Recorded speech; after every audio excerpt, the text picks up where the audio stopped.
महात्मा गांधींचं भाषण तुम्ही शांततेने ऐकावे. मी महात्मा गांधी बोलतो असे आचार्यांनी काय पाहता. मी आपल्या सर्वांचा बापू म्हणजेच मोहनदास करमचंद गांधीजी बोलतोय. आता पटली ओळख भांबवून जाऊ नका. मना आपल्याशी संवाद साधत आहे.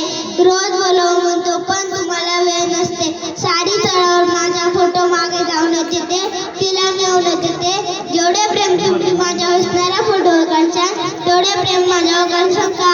बघ रे चिंतन करूया. माझा जन्म 2 ऑक्टोबर 1869 रोजी गुजरात राज्यातील पोरबंदर या गावी झाला.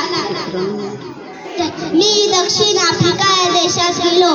ते वर्ण देशाची लढाई लढलो. पुढे मी भारतात आलो.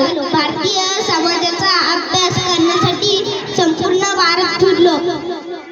तेव्हा भुकेने वेकोळलेली माणसे पाहून, लहान मुले अपशने पाहून मला आपल्या राहणीमानाचा भयंकर राग आला आणि मी ठरवले आपणही साधे राहिले पाहिजे आणि खादीचा पंचा व धोतर हा माझा पोशाख. थँक्यू.